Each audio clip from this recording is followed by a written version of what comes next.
Alô, pessoal.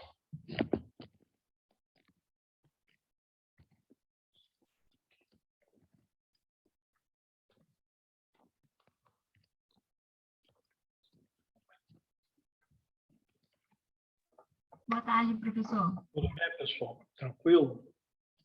Vamos ver aí que se a gente consegue resolver isso aí, porque... Só um minutinho aí. Já estão ouvindo bem aí?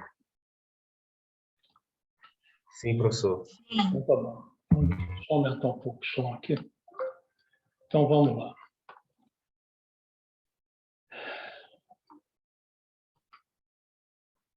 Pessoal, nosso assunto hoje vai ser inflamação.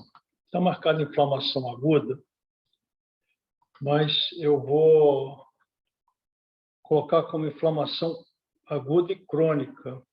E vou deixar para a semana que vem para a gente comentar sobre inflamação crônica granulomatosa, especificamente a tuberculose. Então, vai ser uma aula só sobre tuberculose semana que vem. Ok?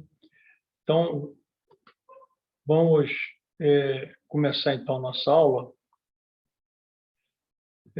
falando sobre inflamação. Inflamação, então, é uma reação local dos tecidos vascularizados às agressões, independente se essa agressão é uma agressão por qualquer tipo de agente. Então, tem essa característica da inflamação. Inflamação, o nome está dizendo, inflamar, pegar fogo. Então, uma das condições para você ter inflamação é exatamente o calor. É como se tivesse um afogueamento, né, pegando fogo. Então, diante dessa situação, o aspecto macroscópico da inflamação, chamou-se, então, designou-se a palavra inflamação, que significa pegar fogo. Então, a inflamação, ela tem 4 sinais chamados cardinais ou cardeais, que têm correspondência microscópica. A primeira delas é rubor, que é a vermelhidão. Depois, tumor, que é o aumento do local. O inchaço é o edema. O calor aumenta o metabolismo local, aí vem o nome da própria inflamação, quer dizer, vermelhidão, aumento, né, do local, que a gente chama de tumor. O calor, que é o aumento do metabolismo, e a dor, logicamente, devido a irritações de terminações nervosas, e também dado por alguns mediadores químicos que eles provocam dor. As sininas, por exemplo, outros mediadores químicos provocam dor no local. E tem, depois desses 4 sinais, tem um 5º sinal que foi desenvolvido séculos, anos depois, observado, que é a impotência funcional. E essa impotência funcional, ela pode ser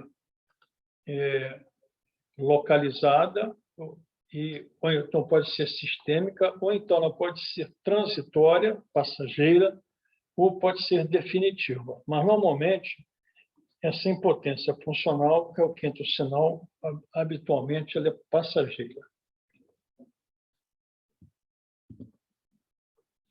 Espera aí, calma lá.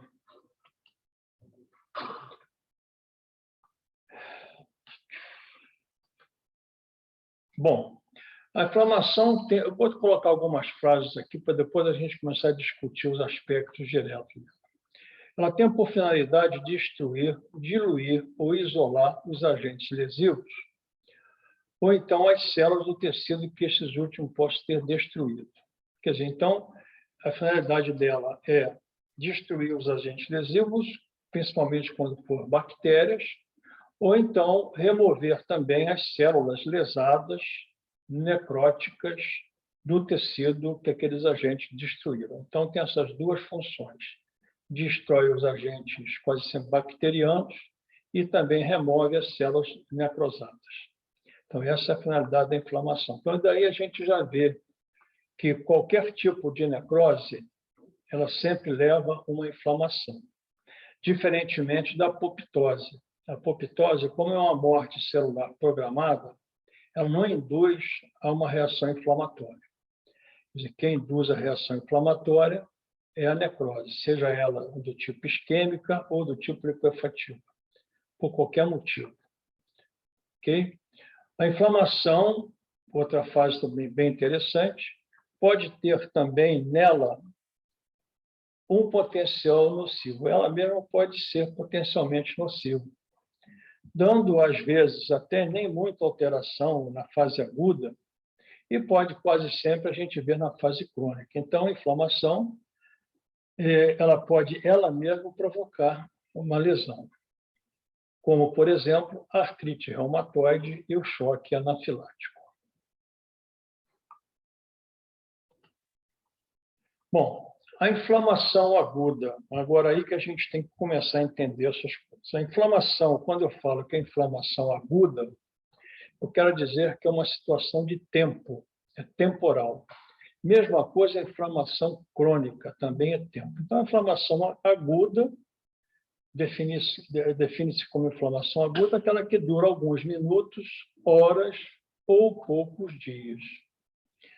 As causas principais da inflamação aguda são bactérias, traumas, queimaduras e agentes químicos, as causas principais. Mas também pode ter outras situações, mas essas causas mais comuns numa reação inflamatória aguda.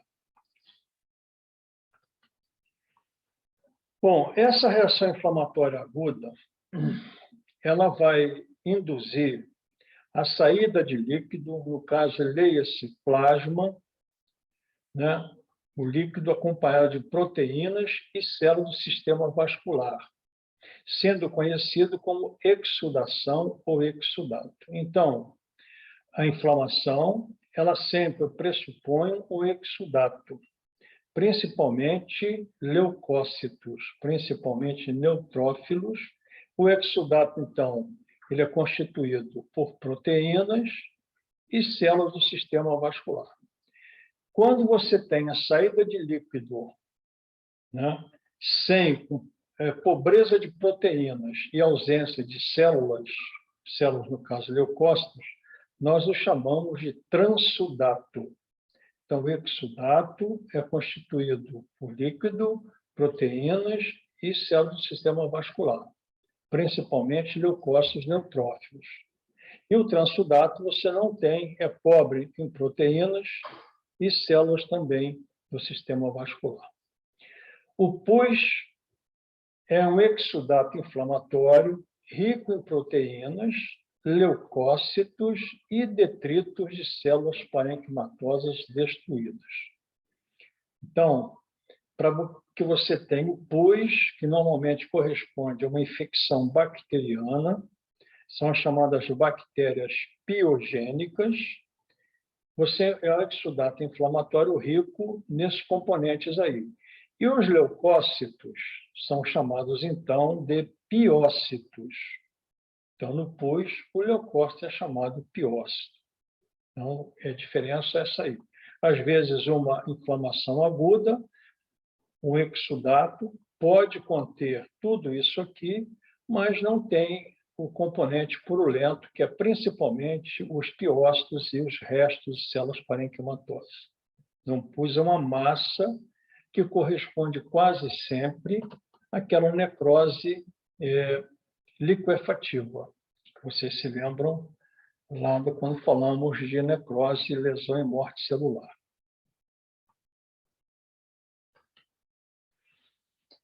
Bom, as manifestações locais da inflamação aguda mostram três componentes. Primeiro, alterações do fluxo vascular e do calibre dos vasos, são as chamadas alterações hemodinâmicas. Segundo, alterações da permeabilidade vascular.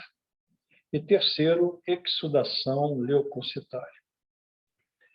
Agora, a gente tem que entender o seguinte: a inflamação, ela ocorre sempre na microcirculação.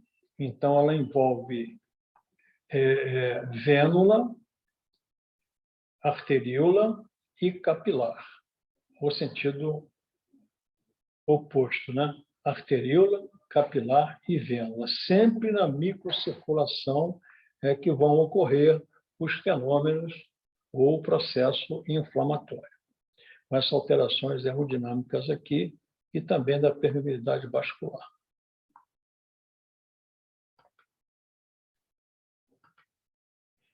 Bom, para você ter essas alterações, há que ter algumas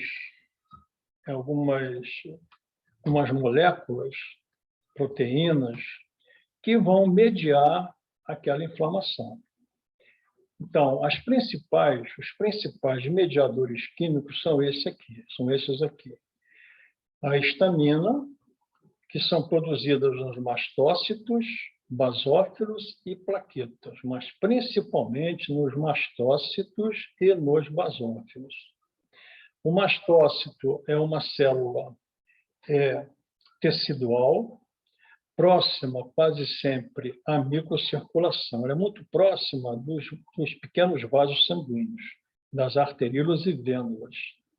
Os basófilos são leucócitos circulantes. Aqueles grânulos basófilos têm riqueza muito grande em histamina. Então, mastócito tecidual e basófilo circulante e plaqueta também circulante. Prostaglandinas e leucotrienos são produtos derivados do ácido araquidônico.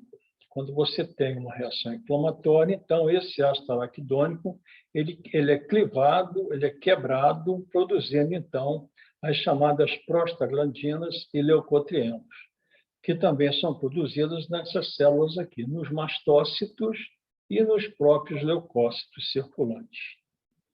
Temos também as chamadas citocinas, que são moléculas produzidas por células, e aqui estão as células, os macrófagos, células dendríticas, células endoteliais e mastócitos, e a quantidade de células que produz as chamadas citocinas. As principais da inflamação são fator de necrose tumoral, TNF, a interleucina 1 e a interleucina 6. Então, são citocinas, são proteínas produzidas nessas células. Tem as quimiocinas, que normalmente são também produzidas até por bactérias no local da inflamação.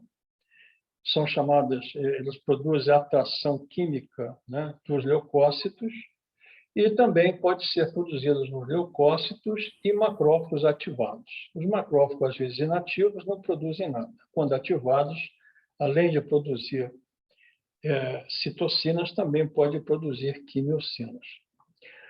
O outro mediador químico da inflamação, envolvido na inflamação, é o fator ativador plaquetário, FAP, produzidos nos leucócitos e nos mastócitos. Vocês veem que as células quase sempre são as mesmas, né? Temos também um sistema complemento, que ele ocorre no plasma e é produzido no fígado. O complemento é circulante no plasma e produz no fígado. O complemento, normalmente, ele se adapta ao antígeno e ao anticorpo, formando o imunocomplexo. E temos as sininas, o sistema sinina, também ocorrendo no plasma, também produzido no fígado. Bom, ação desses mediadores químicos. Vamos lá, então, para a gente ir com calma, para a gente entender bem isso aí. A histamina provoca vasodilatação, tanto arteriolar quanto venular, mas principalmente venular, aumento da permeabilidade vascular e ativa o endotélio. O endotélio vascular, habitualmente, é inativo, mas ele pode ser ativado pela histamina e produzir também algumas proteínas de superfície da célula endotelial. As prostaglandinas provocam vasodilatação, dor e febre. Então, a febre da inflamação, a dor, é produzida pela prostaglandina e também pelas sininas. Depois nós vamos ver lá embaixo. Os leucotrienos, esses dois aqui, volto a repetir, são derivados do ácido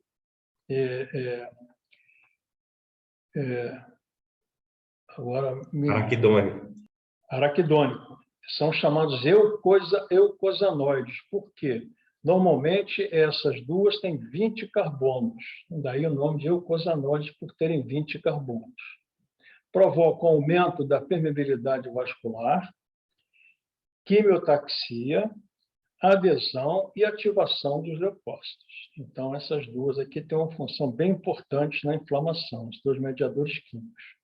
As citocinas provocam, com ativação endotelial também, expressão de moléculas de adesão, febre, olha a citocina também produzindo febre, como a prostaglandina, anormalidades metabólicas, hipotensão arterial, podendo levar ao choque. As quimiocinas, elas produzem quimiotaxia, que nós chamamos de quimioatração. O que é isso? O neutrófilo ele vai ser atraído para o local da lesão. A isso chama-se, então, de quimiotaxia ou quimioatração. Depois, então, que ele sai do espaço vascular. E também as quimiocinas ativam os leucócitos.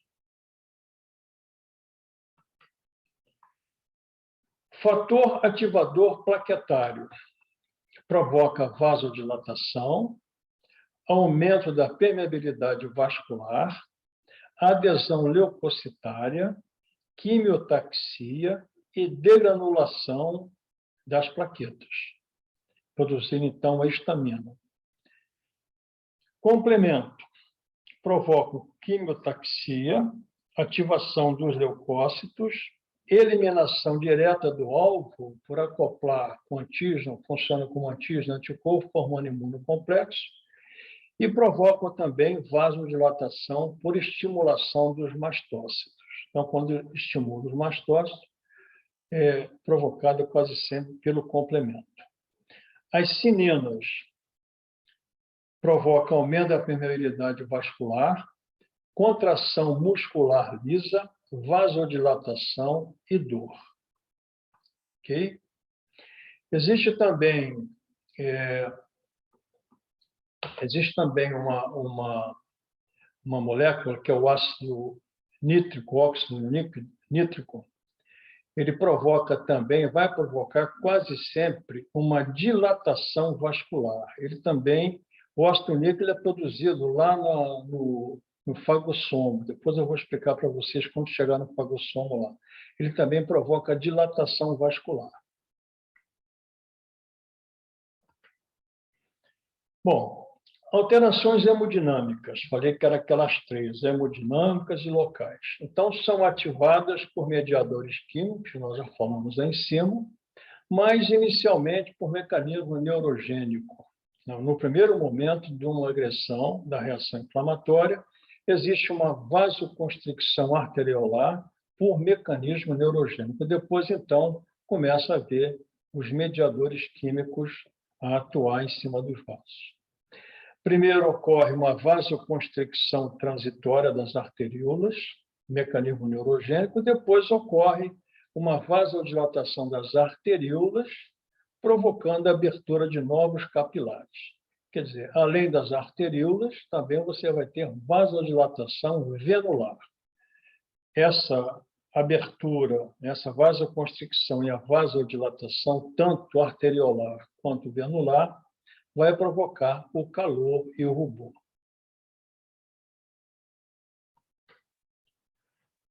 Segue-se, então, uma diminuição do fluxo sanguíneo para o local, originando o status. Então, como é que a coisa acontece? Normalmente, existe uma agressão, uma lesão, inicialmente uma vasoconstricção transitória arteriolar, depois uma vasodilatação, aumentando o fluxo, depois arteriolar, depois uma vasodilatação venular, provocando, então, o fenômeno chamado estase, a parada da circulação no local, ou redução quase parada.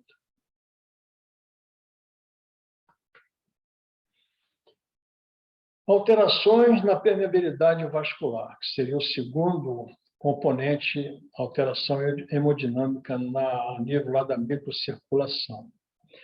Provoca passagem de líquido para fora dos vasos, no caso plasma, originando edema, que é acúmulo de líquido nos tecidos. Se você tem uma vasodilatação, você vai ter um pertuito, você vai ter separação do endotélio e a passagem, né, do líquido intravascular para o espaço extravascular. E a terceira fase seria a chamada exsudação leucocitária. É a saída dos leucócitos, então, do território intravascular, né, para o interstício. Então, os leucócitos ingerem os agentes nocivos, destroem as bactérias e degradam o tecido necrótico e antígenos estranhos. Então, essa é a função do leucócito. Ele vai ingerir as bactérias, agentes nocivos, e vai degradar o tecido morto, né, limpando aquela área ali. A sequência de eventos na luz dos vasos para o interstício é essa aqui. Na luz, você vai ter uma estase sanguínea, né? Nessa estase, os leucócitos vão para a periferia, né, da vênula, provocando a chamada marginação. Então, marginação é a saída do neutrófilo da região central do fluxo sanguíneo, que é um fluxo axial na microcirculação, até a periferia. Na periferia vai ter um segundo fenômeno, que é a rolagem, o rolamento dos neutrófilos, e, finalmente, a parada dos neutrófilos próximo à área lesada, é a chamada aderência. Então, nós vamos ter aqui essa outra fase, vai ser a transmigração, que é a saída do leucócito dentro do vaso para o interstício, que é chamada de apedese. Então, transmigração ou diapedese é a saída do neutrófilo de dentro do espaço vascular, de dentro do vaso, para o interstício. Terceiro, migração dos tecidos intersticiais em direção a um estímulo quimiotático. Vai haver, então, aquela quimiotaxia através daqueles quimioatraentes para chegar até o local, na lesão. Então, esses são os fenômenos da exsudação leucocitária. Aqui um esqueminha mostrando o fluxo axial num vaso normal, que você tem os neutrófilos na posição central, axial. Perifericamente, então, você vai ter o plasma, as hemácias e os neutrófilos, principalmente, que os neutrófilos é a célula que contém mais, né, perifericamente, no sangue periférico, os leucócitos são os neutrófilos. Depois, você vai ter a vasodilatação com a estase, e essa estase, então, uma parada do fluxo, uma redução do fluxo sanguíneo, os neutrófilos vão migrar para a periferia. Chama-se marginação leucocitária. Quando eles margeiam, vão para a margem, então eles vão, através de umas proteínas de superfície chamadas selectinas, eles vão rolar sobre o endotélio vascular até a área lesada. É importante entender o seguinte, que os neutrófilos, dentro do sangue, eles não estão ativados. Quando eles vão para a periferia, para a marginação, eles são ativados, então vão ativar as chamadas selectinas. Essas selectinas, elas vão interagir com as selectinas do endotélio vascular. Então, vai haver uma interação da selectina do leucócito com a selectina do endotélio, então ele vai provocar uma rolagem. É como se ele fosse realmente rolando ao longo do vaso. Quando ele chega próximo à área lesada, então ele para aquela rolagem através de ativação pelos quimioatraentes e vai, então, haver uma outra proteína, que são as chamadas integrinas. Então, as selectinas provocam o rolamento dos neutrófilos e as integrinas provocam a sua parada, a sua fixação no endotélio, acumulando próximo à área lesada. Aqui, depois que ele ficar parado, depois que ele ficar parado pela integrina, ele vai, através dos quimioatraentes, fazer a transmigração, que é a saída de dentro do vaso para o espaço extravascular, né? O interstício. Agora, aqui a gente tem que entender o seguinte, olha só a dificuldade que o neutrófilo, às vezes, vai ter. Então, ele vai ter que sair, ele vai ter que fixar, vai ter que rolar, fixar, né, pela integrina, depois vai sair do espaço através de quimioatraentes. Se a gente entender, primeiro o plasma saiu, o espaço extracelular, o interstício, ficou mais edemaciado, provocando edema. Ele vai ter que sair, mas aqui fora, na vênula, existe uma membrana basal. Então, ele vai ter que destruir essa membrana basal para alcançar o meio extravascular. Então, é todo um processo que inclui vários mediadores nessa fase aqui, tanto da rolagem, quanto da fixação, quanto da transmigração ou de apedese.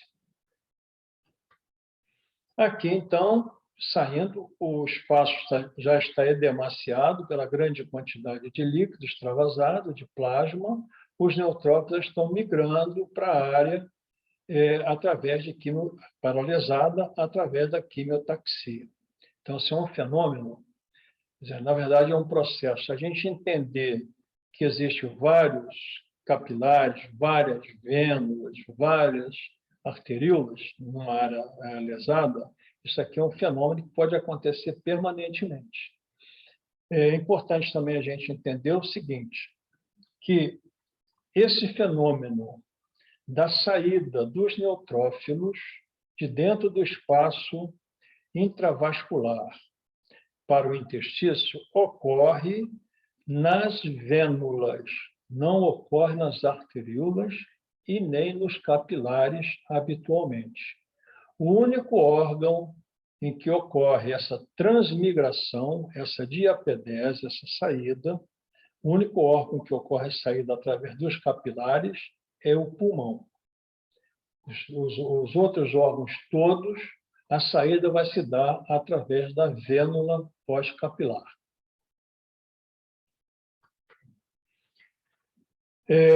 O neutrófilo, ele tem esse nome porque os grânulos quase sempre não se coram nem pela eosina, nem pelos corantes ácidos, nem pelos corantes básicos. Então, ele é neutro. Mas ele tem dois tipos de grânulos. Ele tem um grânulo chamado arzurófilo, que contém algumas enzimas, algumas proteases, principalmente, por exemplo, a elastase e outras proteases, e tem um grânulo menor. Esse grânulo azurófilo é chamado grânulo secundário. E esse grânulo tem grânulo menor, que também tem outras enzimas. Tanto esses grânulos aqui, quanto esses, são lisossomas. Então, esses lisossomas, eles contêm enzimas. Então, daqui a pouco a gente vai ver como é que isso acontece. Já uma microfotografia no sangue periférico, para a gente só comparar o tamanho do neutrófilo, né? O neutrófilo também é chamado de leucócito polimórfico nuclear, porque o núcleo tem várias formas. Habitualmente, ele é multilobulado, mas tem sempre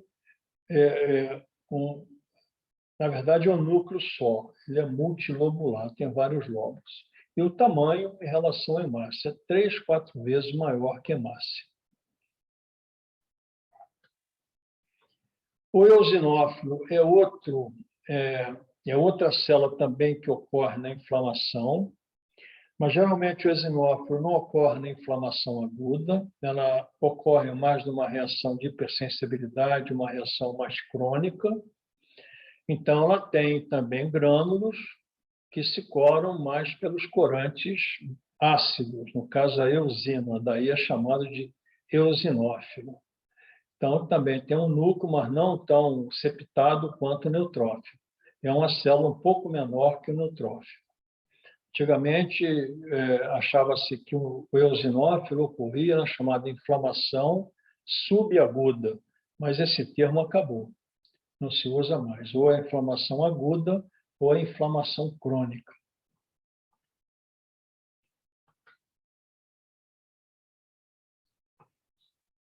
Onde é que está aqui o meu eosinófilo?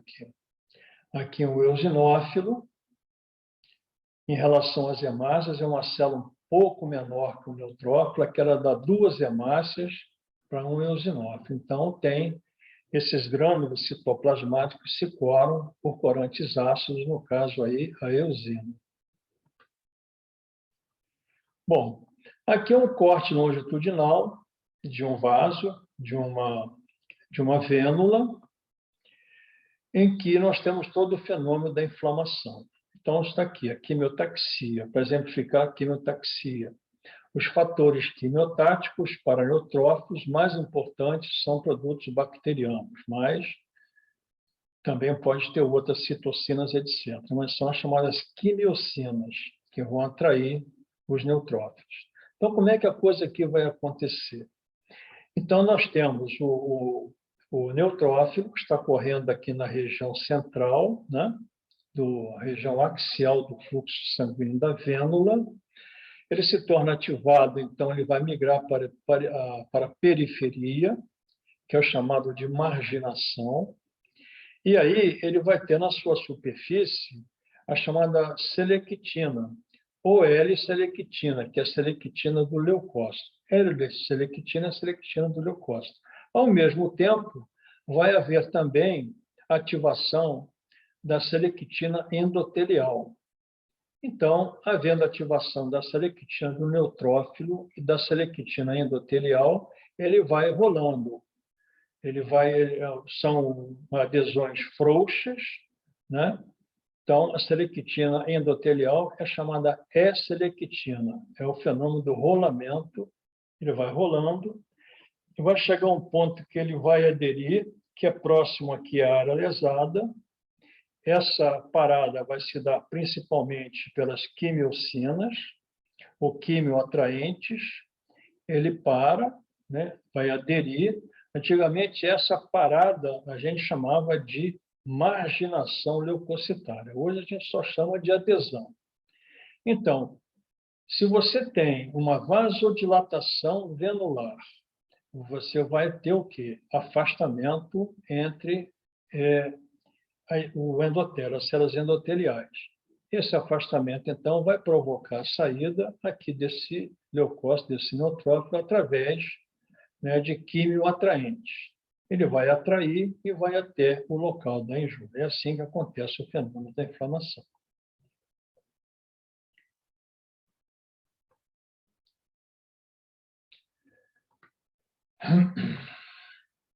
Onde é que eu estou aqui?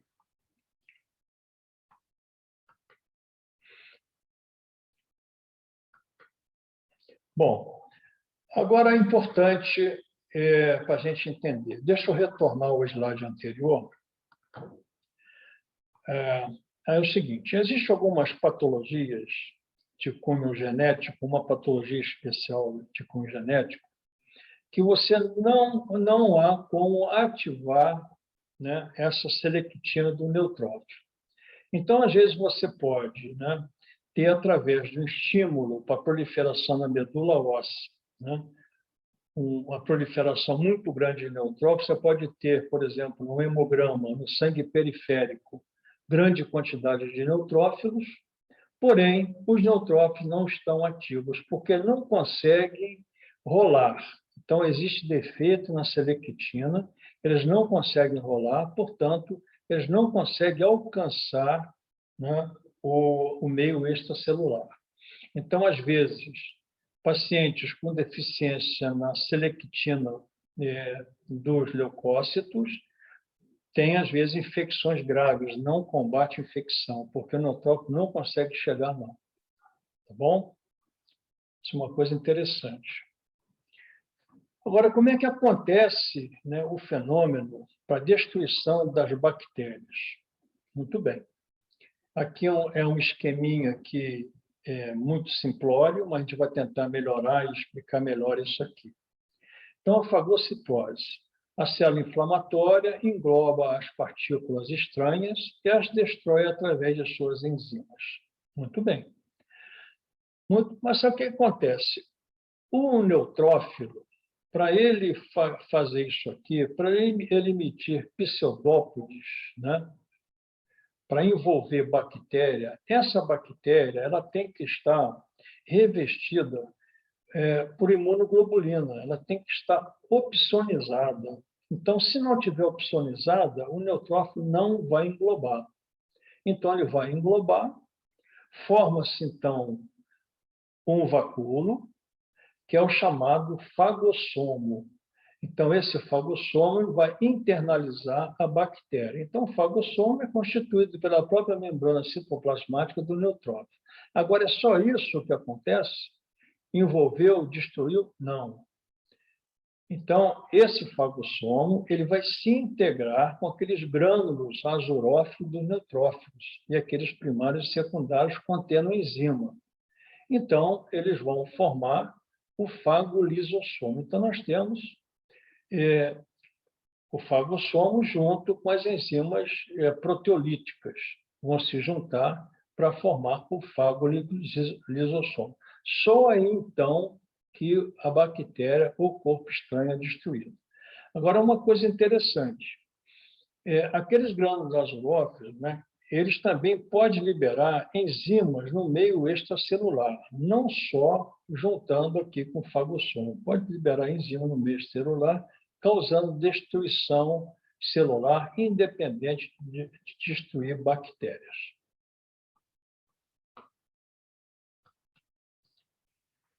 Bom, entenderam essa questão aí da microcirculação, da exsudação, da fagocitose, da quimiotaxia, né, dos mediadores químicos da inflamação. Isso tudo vocês têm no livro de patologia. Aqui é só um apanhado. E outra coisa importante, se vocês observarem, a inflamação ela é sempre um processo. Então, ela ocorre em vários momentos, a inflamação aguda. Então, vamos agora ver os padrões morfológicos da inflamação. Primeiro deles, inflamação serosa. Por que esse nome aqui?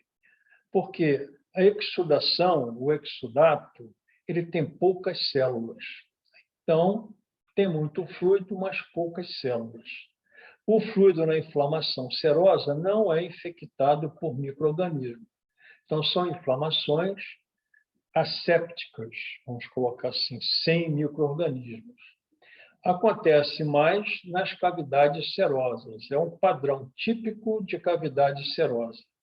E na cavidade serosa é chamado, então, de efusão. Então, quando você tem uma inflamação aguda do tipo seroso nas cavidades, nós chamamos de efusão. Exemplos: pleurite serosa, pericardite serosa. Outra coisa interessante, bolha de queimaduras. Bolha de queimaduras, ela não, se não romper a bolha, ela não está infectada por bactéria. Então, naquele momento, é uma inflamação serosa. Ela pode até evoluir se ela se infectar, se penetrar a bactéria, mas, habitualmente, ela é serosa.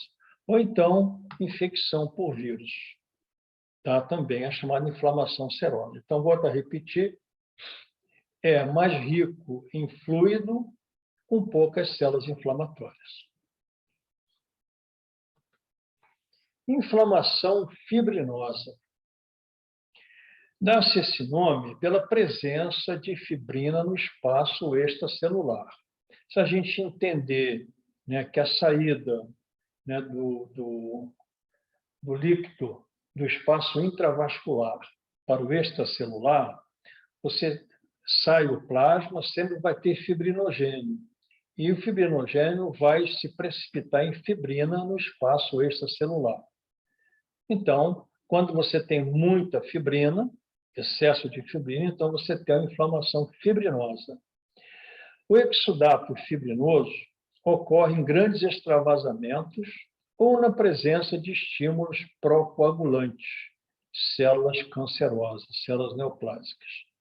A neoplasia, quando provoca inflamação, ela quase sempre dá esse tipo de reação, de exudato fibrinoso, podendo ser dissolvido pela fibrinólise e removidos, então, pelos macrófagos. Então, o exudato fibrinoso é o exudato rico em fibrina. É característica da inflamação nas cavidades corporais, mais ou menos semelhante àquela que nós vimos anteriormente aí. Então, nós podemos ter pericardite fibrinosa, peritonite fibrinosa, pleurite fibrinosa e por aí vai. Okay? Meningite fibrinosa e vai embora. Se não for removido, se aquela fibrina não for removida por fibrinólise, pode levar a fibrose e aderência entre os folhetos da cavidade.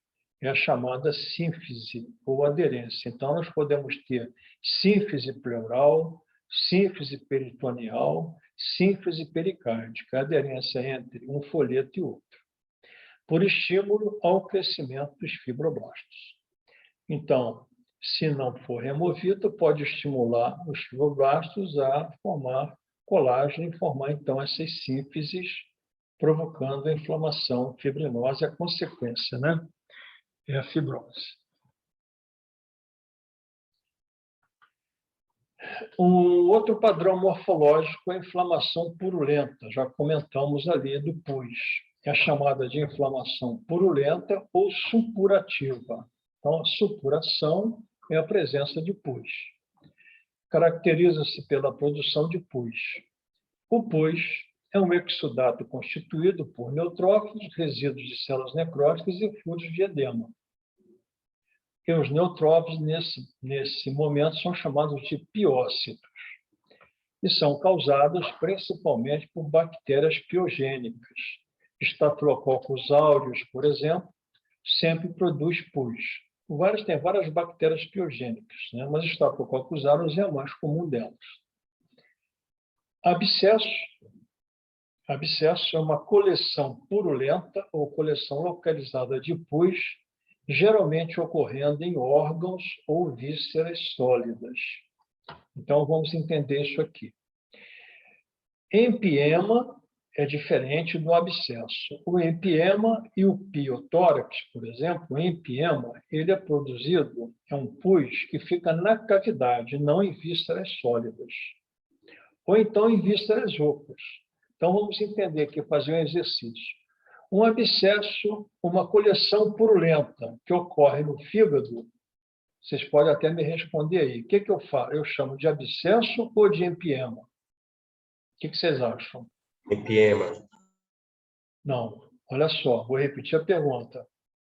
Uma coleção purulenta que ocorre no fígado. Como eu vou chamar? Abscesso ou empiema? Ah, no fígado é abscesso, no pulmão que é empiema. Muito bem. E no pulmão? É empiema. Mas não, é abscesso pulmonar. Ah, Toda vez que você tem uma coleção de pus no órgão ou víscera sólida, você chama de abscesso. Você chama de empiema quando você está numa cavidade ou numa víscera oca. Então, por exemplo, na vesícula biliar, na luz da vesícula biliar, eu chamo de empiema da vesícula biliar. Deu para entender? Mas, se o pus penetrar na parede da vesícula biliar, em vez de formar só o empiema e formar na parede, a parede é sólida. Então, eu posso chamar de empiema ou abscesso de parede. A gente ouve muito falar aí nos hospitais, abscesso de parede. Abscesso de parede geralmente diz respeito à parede abdominal, à parede torácica, onde você tem pele tecido celular subcutâneo e músculo. Nesses casos, quando acontecer do pus ocorrer ali, então é abscesso.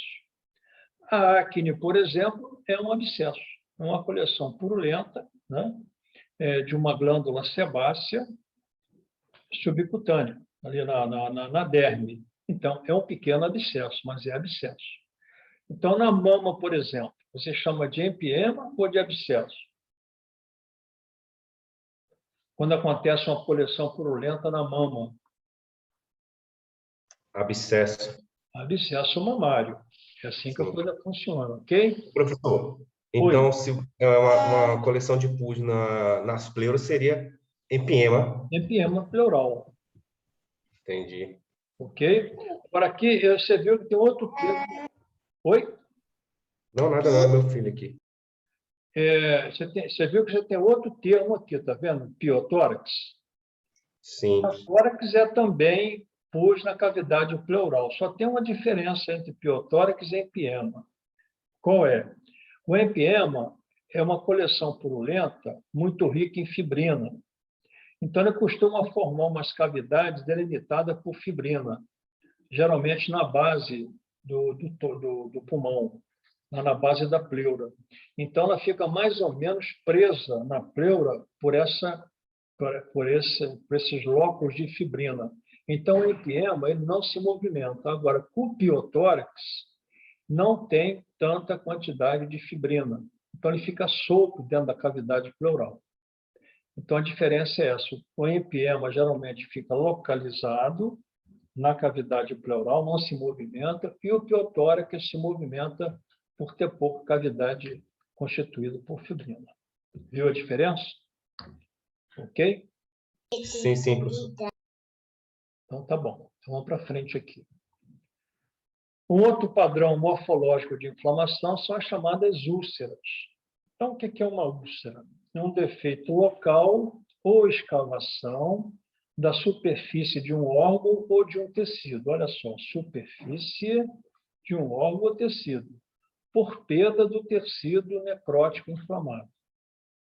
Então, geralmente é por necrose, sempre na superfície. Então, você pode ter uma úlcera de pele, aqui os locais mais comuns: mucosa oral, úlceras orais, estômago, úlcera gástrica, mas sempre na superfície. Intestinos, úlceras intestinais, trato geniturinário também você pode ter, úlceras da bexiga, úlceras de pele, muito comuns, e também se estendendo até o tecido subcutâneo. Então, a pele pode ulcerar e se estender até aquele tecido adiposo subcutâneo. Então, a úlcera tem esse padrão. É também um padrão morfológico de inflamação. Aqui, umas imagens para vocês observarem a inflamação. No caso de uma hepatite B, que é uma hepatite a vírus, o vírus B, ele não tem aquele padrão clássico, né, do neutrófilo, inicialmente.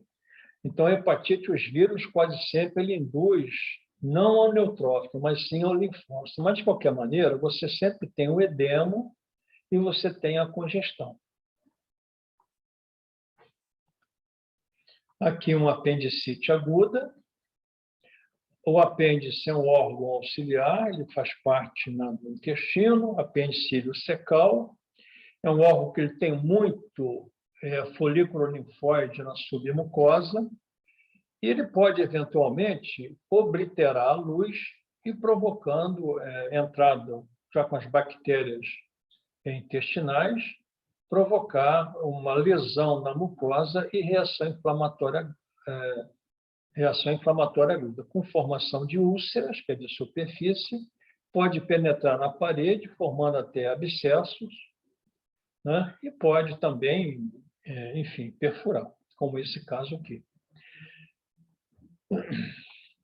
Tem mais uma padrão morfológico que eu não coloquei aí, mas vou comentar com vocês, é o chamado fleimão. O que é o fleimão? O fleimão é quando você tem uma reação inflamatória purulenta que disseca o tecido. Então, por exemplo, flemão de perna, da perna. Isso é muito comum na perna, às vezes. A pessoa tem uma reação inflamatória no tecido adiposo subcutâneo, né? E forma-se uma coleção purulenta, forma-se um abscesso, e aquele abscesso, então, ele pode dissecar os tecidos e envolver toda uma extensa área. Quando acontece isso, nós chamamos de flemão. Então, flemão, a perna fica toda avermelhada, toda inchada, toda inflamada. Então, isso aí é o flemão, ok? É um abscesso que ele foi penetrando pelo tecido e dissecando os tecidos. Professor, como é que escreve? Flemão. Flemao.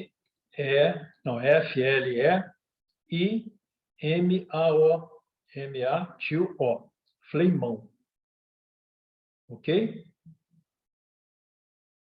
Anotou aí? Ok, professor, obrigada. Às vezes a gente chama, por exemplo, quando tem às vezes a apendicite, ela pode ser flegmonosa, ela pode formar flemão também.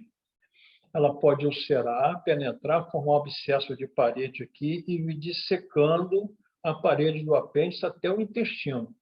Quando acontece isso, a gente chama de apendicite aguda flegmonosa, ou formando flemão. Tá bom? Tá bom, obrigada. Para o próximo slide aí, que é para a gente... Onde é que eu estou aqui? Aqui é a microscopia da apendicite. Aqui vocês têm um folículo linfóide, né, no córeo, né, do apêndice. Esse folículo linfóide ele faz parte daquele tecido linfóide associado à mucosa. As bactérias vão se acumulando aqui na luz do apêndice, pode inflamar aqui essa mucosa, essas glândulas apendiculares, que são as criptas, começar a dissecar, destruir, né, formar uma úlcera, e pode penetrar, formando até um abscesso aqui na parede do apêndice. E formando até um flemão, caso haja dissecção. A glomerulonefrite aguda é aguda porque pelo tempo de evolução, mas ela não tem aquele mesmo padrão, né, da inflamação aguda normal, que a presença de neutrófilos. No caso de uma glomerulonefrite aguda, o local do rim que está afetado é o glomérulo. Quase sempre, isso aí é por uma reação antígeno-anticorpo e complemento, né?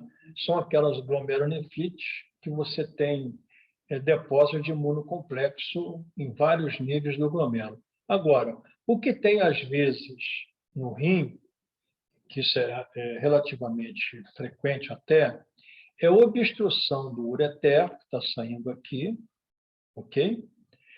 Esse ureter ele pode obstruir por um cálculo, ou mesmo a bexiga urinária, ela pode inflamar, dar uma inflamação da bexiga, uma cistite. Aquela bactéria pode ascender aqui através do ureter e cair aqui dentro do rim, na pelve renal, e chegar até lá os túbulos renais. Forma-se, então, quando ela acontece nos túbulos renais, não é glomerulonefrite, é pielonefrite. Então, a diferença é essa. A glomerulonefrite é quando acomete os glomérulos. Geralmente, não é bacteriano, é imune. Pielonefrite, sim, é bacteriano, quase sempre por infecção ascendente.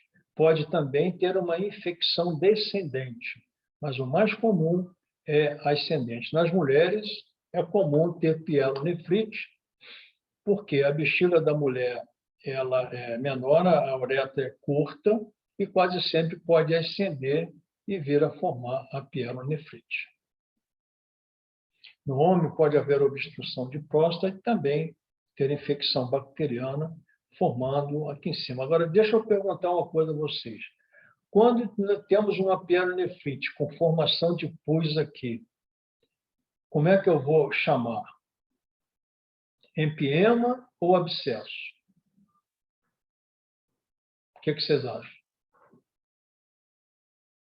no rim quando existe uma pielonefrite formando ali uma coleção purulenta. Como é que eu chamo? Empiema ou abscesso? Empiema, professor? Abscesso. Abscesso. O rim é órgão sólido. E se fosse na bexiga? Na luz da bexiga? Um empiema vesical, que está na luz, é órgão oco. Entendeu? Assim que as coisas funcionam. Tá bom? Então, tudo que for sólido, abscesso.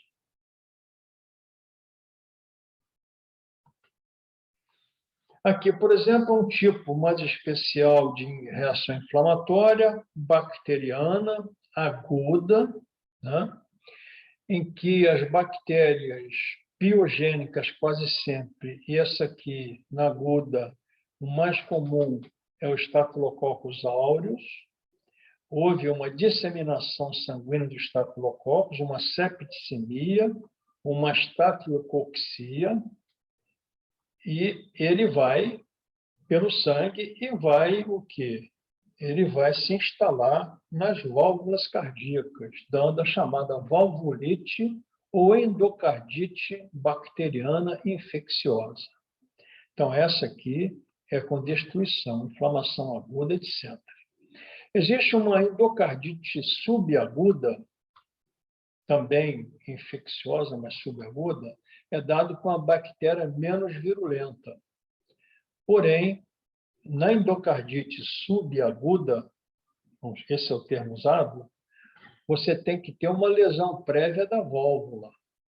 Na endocardite aguda, por bactérias piogênicas, não há necessidade de ter lesão prévia da válvula, que você tenha destruição da válvula. Então, aí a gente vai entender uma série de coisas. Por exemplo, se você tem uma destruição da válvula, o sangue ele vai regurgitar, vocês concordam? Por quê? A válvula está destruída, então a válvula não vai fechar para impedir o retorno do sangue. Então, ele vai regurgitar. Depois a gente conversa isso aí na aula prática, quando a gente mostrar o coração para vocês lá. Aqui, essa peritonite, vocês acham que ela esse padrão aqui, é de uma inflamação serosa, uma inflamação fibrinosa ou inflamação supurativa? O que vocês acham aí, olhando essa imagem? Supurativa, professor? Hein?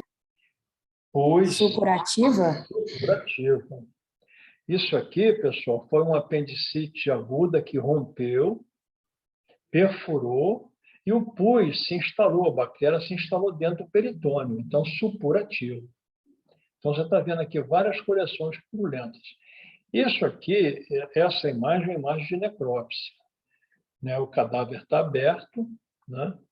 E o diagnóstico foi de uma apendicite supurativa que rompeu e provocou, então, uma peritonite aguda purulenta ou supurativa. Tá bom?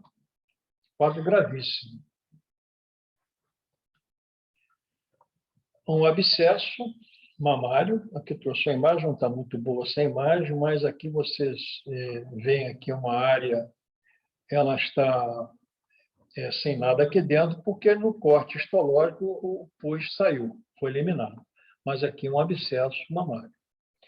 O abscesso mamário é muito comum nas mulheres que estão amamentando. São as mastites.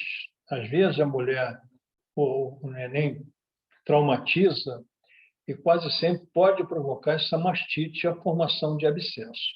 O abscesso, pessoal, quando forma, ele não se comunica com o meio exterior. Então, você tem que drenar aquele abscesso. Então, qualquer abscesso, se for subcutâneo, se for na mama, tem que ser drenado.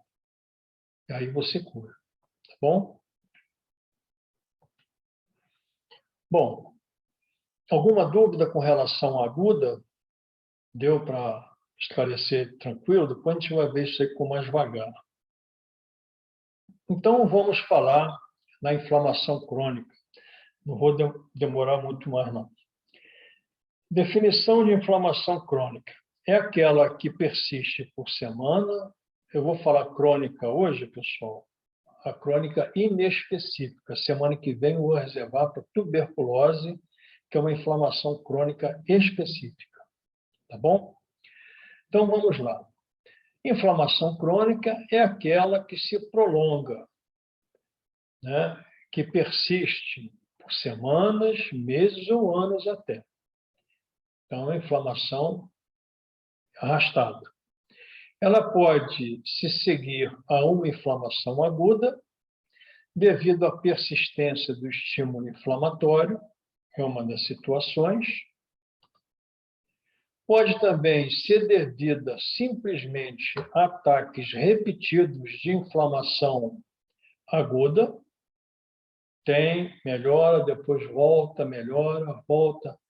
Enfim, ela vai se repetindo, então vai se cronificando, com febre, dor e tumefação, né, com edema.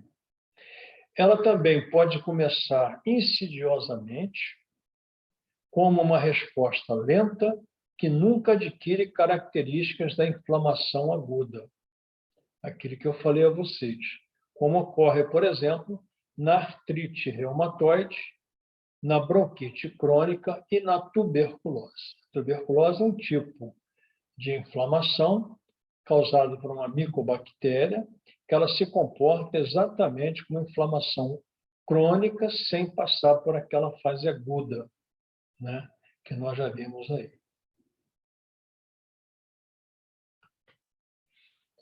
As células que caracterizam a inflamação crônica são os linfócitos e os plasmócitos.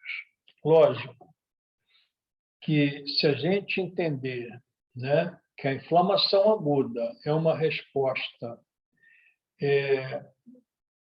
vamos dizer assim, inespecífica para qualquer tipo de agressão, né, aquilo que é?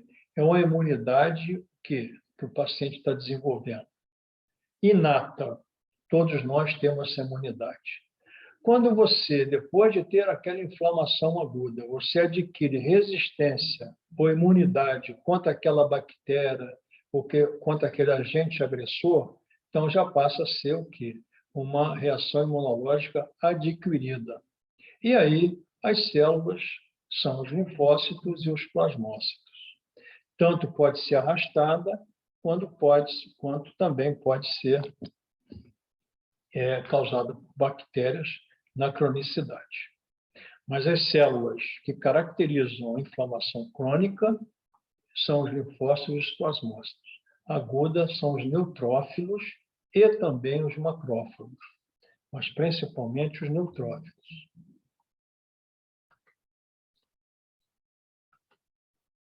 Aqui, um linfócito, uma célula pequena, quase do tamanho da hemácia, muito pouco citoplasma, núcleo arredondado, uma cromatina bem distribuída. A gente costuma dizer que o linfócito é muito pouco visível, a não ser os linfócitos mais jovens, né, os linfoblastos, que têm mais citoplasma.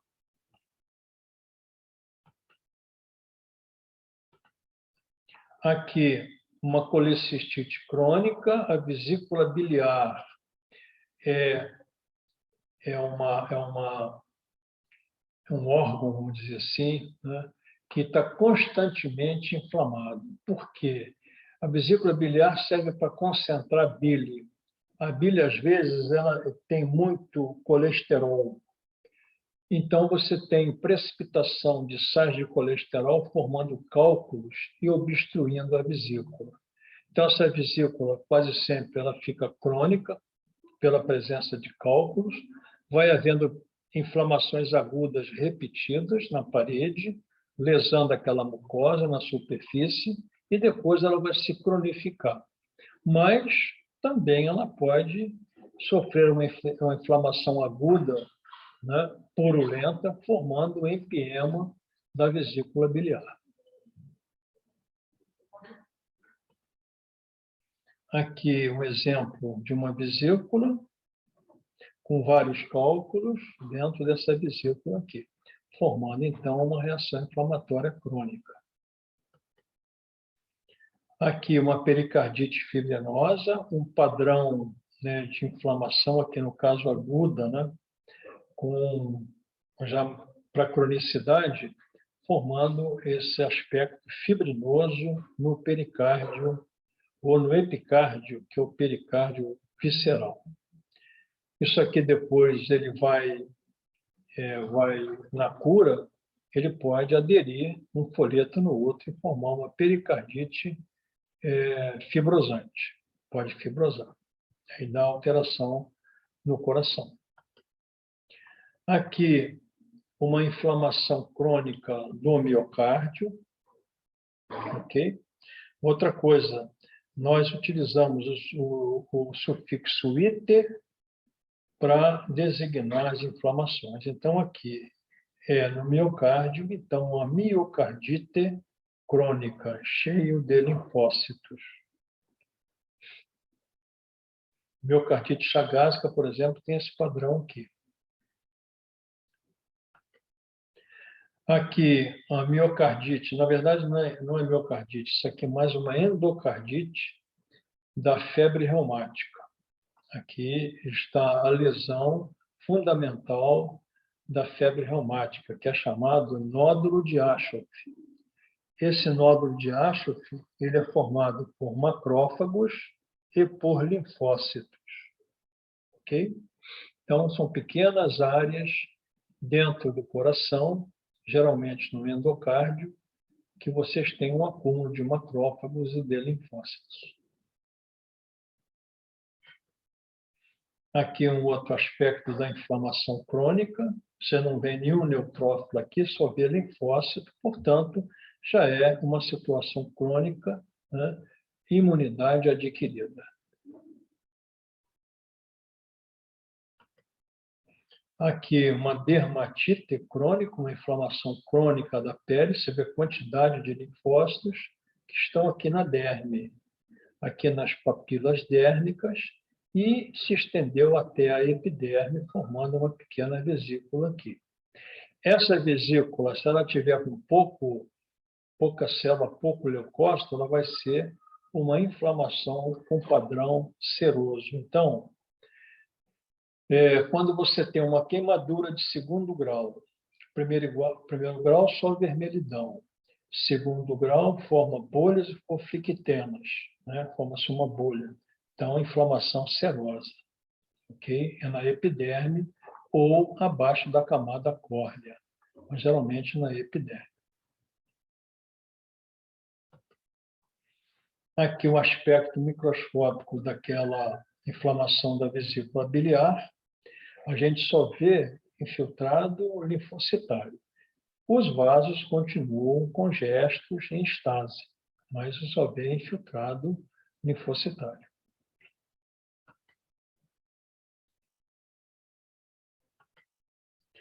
Aqui é da semana que vem. Aliás, isso aqui também, deixa eu voltar aqui. Esse tipo de reação inflamatória crônica é um tipo que nós chamamos de específico. Enquanto ali no miocárdio, a miocardite crônica, na colecistite crônica, é inespecífico, eu não sei o que está causando aquilo ali. Pode ser uma bactéria, pode ser uma obstrução, irritando a mucosa, mas aqui, em algumas glândulas, na tireoide, por exemplo, existe essa tireoidite, essa inflamação da tireoide, chamada de Kerben. O que acontece? Geralmente é causado por vírus, levando ao aparecimento dessa lesão aqui bem típica, que é o chamado granuloma. Então, o granuloma, que eu vou mostrar mais aqui para frente, o granuloma, esse aqui, por exemplo, é da tuberculose. Então, ele é bem característico da tuberculose. Na semana que vem, nós vamos discutir isso aí. Ele é formado por macrófagos, por linfócitos na periferia, geralmente linfócitos T, e células gigantes multinucleadas. Essa reação aqui, eu não sei se vocês já tiveram reação de hipersensibilidade, do tipo 1, 2, 3 e 4. Já tiveram? Já tiveram lá na imunologia? hipersensibilidade do tipo 1, do tipo 2, do tipo 3 e tipo 4, não? Vemos não, professor. Ainda não. Hein? Ainda Ainda não? não foi dada essa aula, não. Então, Isso. tá bom. As hipersensibilidades são exatamente a reação inflamatória no caso de imunidade adquirida. E formam-se, então, essa aqui, os granulomas, que são macrófagos e células gigantes multinucleadas. Esse aqui é do tipo 4. Depois vocês vão ver lá na imunologia, mas eu vou explicar também na semana que vem. E aqui, para a gente encerrar, um quadro dos componentes da inflamação. Células do tecido conjuntivo, nós temos aqui os mastócitos, que são, né, do tecido conjuntivo, os macrófagos e os fibroblastos. Célula do tecido conjuntivo da matriz extracelular, o componente da matriz, fibras elásticas, fibras colágenas e proteoglicanos, que também fazem parte da inflamação. Os vasos, geralmente arteríolas, vênulas, né, e capilares, mas principalmente as vênulas, em que você tem os neutrófilos marginando e saindo e extravasando. Você também tem os eosinófilos, tem os basófilos também, né? O basófilo ele libera histamina também, da mesma maneira que o neutrófilo, e tem as plaquetas. As plaquetas, elas produzem, além de histamina, também produzem serotonina, que é uma outra enzima vasoativa. Mas a serotonina, ela não faz muita alteração na inflamação aguda. Normalmente, a serotonina, ela dá estimula outras alterações orgânicas, outras síndromes orgânicas. Tem os monócitos, né, que são os macrófagos, que é uma contrapartida dos macrófagos, e tem os linfócitos. E também temos as proteínas solúveis, que é o complemento, a cascata da coagulação e o sistema cinina, que é responsável pela dor e pela vasodilatação. Uma outra coisa aqui que eu queria considerar é o seguinte, antes da gente encerrar. Quando o fagócito, quando o neutrófilo, ele engloba uma bactéria opsonizada, que vai haver, então, a junção, né, do lisossomo com o fagossomo para formar o fagolisossomo. Dentro do lisossomo, nós temos várias enzimas proteolíticas, ok? E essas enzimas proteolíticas, quase sempre, elas produzem óxido nítrico, que é um agente altamente bactericida. Mas o óxido nítrico também ele é produzido pelas células endoteliais, em casos de lesões isquêmicas. Então, em algumas lesões isquêmicas, independente se está tendo inflamação ou se é bacteriana ou não, ela é facilitada, quer dizer, quando você tem uma reação isquêmica, por exemplo, uma necrose cerebral, uma isquemia cerebral, uma obstrução de uma artéria cerebral, então, o endotélio libera óxido nítrico, porque ele tem o óxido nítrico, ele faz também, além de tudo, além de ser bactericida, ele também provoca vasodilatação por agir na musculatura dos vasos. Então, é benéfico, né, você, às vezes, até administrar óxido nítrico em pacientes com acidente vascular cerebral isquêmico, em que você tem uma isquemia, você tem uma necrose, para você provocar revascularização e dilatação dos vasos, administrar óxido nítrico para o paciente, óxido nítrico. Ok? E vamos para o último slide, só para a gente repisar aquilo tudo. Existe a agressão, sempre os mediadores químicos vão, né, mediar aquela reação inflamatória. Através desses mediadores vai haver inflamação aguda. Dessa inflamação aguda pode seguir alguns caminhos, por exemplo, resolução ou cura completa, retirando, destruindo as bactérias e removendo as células necrosadas. Pode se formar abscesso, pode haver uma cura por regeneração e cicatrização, ou pode evoluir para inflamação crônica. Então, aguda pode seguir esses caminhos aqui. Já, às vezes, a agressão pode levar por si só, por exemplo, a inflamação crônica, também com os mediadores, no caso de inflamação persistente, recorrente, toxinas persistentes e doenças autoimunes, levando direto à inflamação crônica, que pode evoluir para a cura através de regeneração e cicatrização, ou se perpetuar como inflamação crônica, não haver cura. Muito bem, pessoal. Então, com isso a gente encerra, tá bom?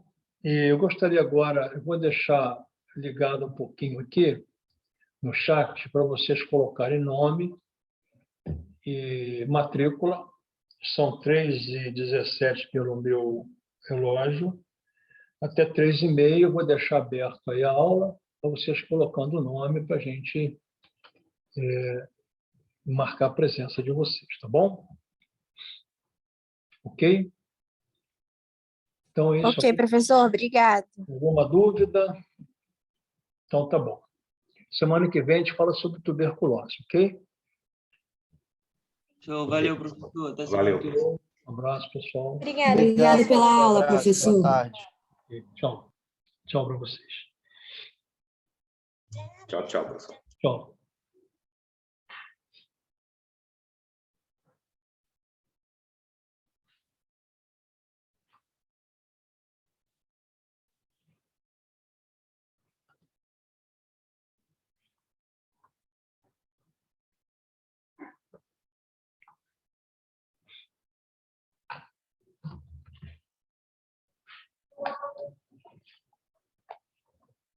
Obrigada pela aula, professor. Boa Sim. tarde. Abraço, pessoal. Boa semana para vocês aí, tá? Professor também. Ok, obrigado.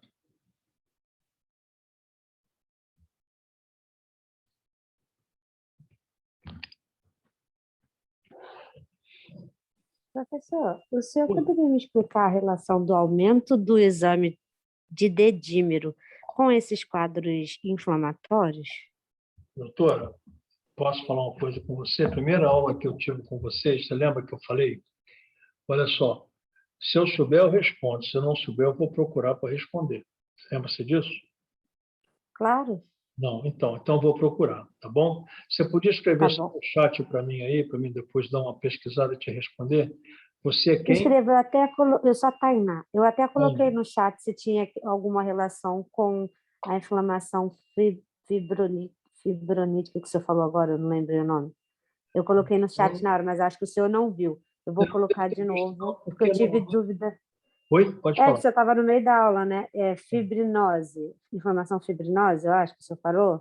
Aí eu perguntei se alterava o número do exame de dedímero. Mas eu vou colocar aqui de novo a relação do exame com os quadros de inflamação. Tudo Aí, bem. depois que o pessoal botar o nome, vou deixar como a última mensagem, então. Pode deixar aí, semana Tá? que vem eu converso contigo sobre isso. Tá bom, Tainá? Tá bom. Obrigada, professor. Até logo, tchau. Um beijo, boa tarde. Tchau.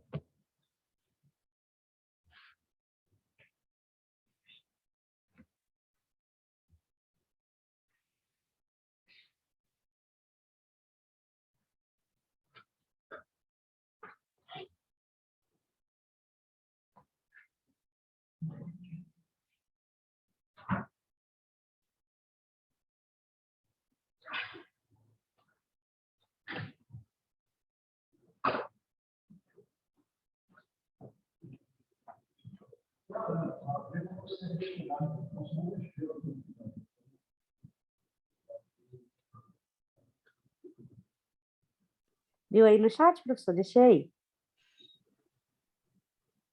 Oi? Deixei aí no chat, tá bom? Tá bom. Ok, Tainá. Tô saindo. Tchau, tchau. Eu Obrigada. vou botar aqui que eu vou tomar uma água ali. Tá bom? Tá bem. Tá bom. Ok. Obrigada. Tchau, tchau. Tchau.